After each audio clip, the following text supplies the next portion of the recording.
Hello bachcho, let's read this question. The question says, assertion, if a charged particle of charge q is in motion where there is an electric field, the particle must move along an electric field line. Reason, when a particle moves on a curved path, its acceleration can be tangent to the path. Option first, both assertion and reason are correct and reason is the correct explanation of assertion. Option second, both assertion and reason are correct, but reason is not the correct explanation of assertion. Option third, assertion is correct, but reason is incorrect. Option fourth, assertion is incorrect, but reason is correct. तो इस question के अंदर हमसे क्या बोला है कि एक चार्ज पार्टिकल है जो मूव कर रहा है एंड इलेक्ट्रिक फील्ड के अंदर मूव कर रहा है, तो इसका जो पाथ होगा वो इलेक्ट्रिक फील्ड लाइन के अलोंग होगा. रीजन इसका क्या दे रखा है कि यदि कोई पार्टिकल कर्व्ड पाथ के ऊपर मूव कर रहा है तो उस पाथ के ऊपर खींची हुई टेंजेंट के अलोंग इसका एक्सीलरेशन होता है. बात करते हैं की कंसेप्ट की. तो यहाँ पे यदि बात की जाए की कंसेप्ट की तो हमें एक कंसेप्ट तो ये देखना होगा कि कोई भी चार्ज पार्टिकल यदि इलेक्ट्रिक फील्ड के अंदर मूव कर रहा है तो उसके ऊपर फोर्स किस डायरेक्शन के अंदर लगेगा, ये देख लेते हैं.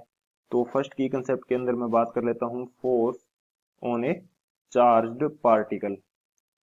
Force on a charged particle. So यहां पे मैं डिफाइन करता हूं कि ये मेरे पास इलेक्ट्रिक फील्ड है, ये मेरे पास इलेक्ट्रिक फील्ड है एंड जो एरो हमें शो किए गए हैं ये इलेक्ट्रिक फील्ड की डायरेक्शन को शो कर रहे हैं. यदि यहाँ पे मेरे पास कोई पॉजिटिव क्यू चार्ज है तो इसके ऊपर जो इलेक्ट्रिक फोर्स लगेगा क्यू ई, ये लगेगा in the direction of electric field. And यदि हमारे पास कोई नेगेटिव क्यू चार्ज है तो इसके ऊपर जो फोर्स लगेगा क्यू ई, ये हमारे पास लगता है in the opposite direction of electric field. And इस फोर्स की जो वैल्यू है ये हमारे पास कितनी हो रही है, फोर्स हमारे पास होता है Q इंटू ई. ये हम बात कर रहे हैं मैग्नीट्यूड की.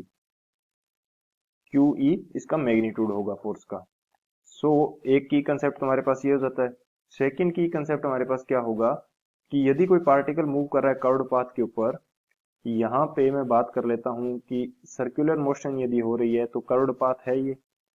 एंड यहाँ पे यदि हमारा कोई पार्टिकल मूव कर रहा है तो किसी स्पेसिफिक पॉइंट के ऊपर यदि मैं टेंजेंट ड्रॉ करता हूं तो जो टेंजेंट जो ड्रॉ की जाती है उसके अलोंग हमारा एक्सीलरेशन रहता है. टेंजेंशियल जो एक्सीलरेशन होगा ये हमारा इस टेंजेंट के अलोंग रहेगा.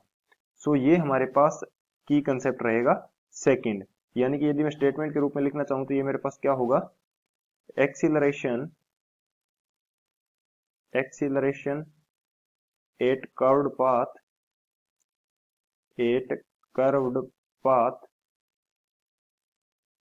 will be along tangent.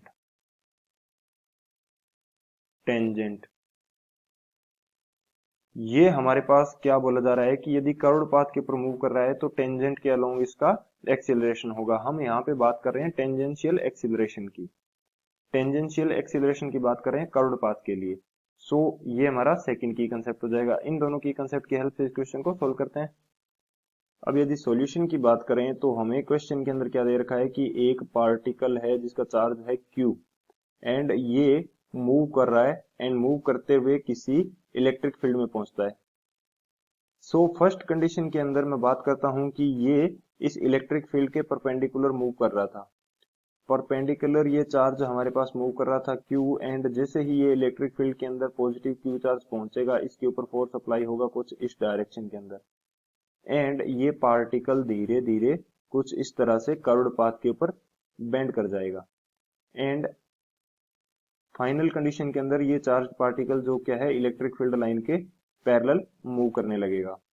सो यहाँ पे क्या कंडीशन है, हमें असर्शन के अंदर क्या स्टेटमेंट दे रखा है कि यदि चार्ज पार्टिकल को इलेक्ट्रिक फील्ड के अंदर मूव कराया जाता है तो पार्टिकल मस्ट मूव करेगा along the electric field line. So जब ये परपेंडिकुलर इसके अंदर जा रहा है तो इस कंडीशन के अंदर प्रत्येक पॉइंट के ऊपर जो फोर्स है वो इलेक्ट्रिक फील्ड लाइन के अलोंग इसके ऊपर लग रहा है.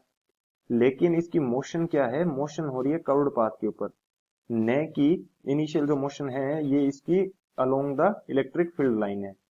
सो असर्शन हमारा क्या हो जाएगा, इनकरेक्ट हो जाएगा इस कंडीशन के अंदर, क्योंकि ये फाइनल कंडीशन के अंदर तो ये इसके अलोंग होगा इलेक्ट्रिक फील्ड लाइन के, लेकिन इनिशियल कंडीशन के अंदर तो ये इसके अलोंग नहीं है. सो मस्ट देने के कारण ये हमारे पास स्टेटमेंट गलत हो जाता है। रीजन इसका क्या दे रखा है कि जो कर्व पाथ के ऊपर हमारे पास एक्सेलरेशन होगा बॉडी का, वो इसके ऊपर टेंजेंट ड्रॉ करें तो उसके ऊपर उसके अलोंग होगा। तो इस कर्व पाथ के लिए यदि मैं टेंजेंट ड्रॉ करता हूं तो इसका जो टेंजेंशियल एक्सेलरेशन होगा हमारे पास, वो इसके अलोंग होता है। ये हमने की कंसेप्ट के अंदर भी डिस्कस किया है। सो रीजन हमारा क्या है, करेक्ट है। असर्शन हमारा इनकरेक्ट है, रीजन हमारा करेक्ट है। तो कौन सा ऑप्शन करेक्ट हो जाएगा यहाँ से, जो ऑप्शन डी है ये हमारा करेक्ट हो जाएगा। Assertion is incorrect but reason is correct. So option D is the final answer. I hope you understood it well. Best of luck. Thank you.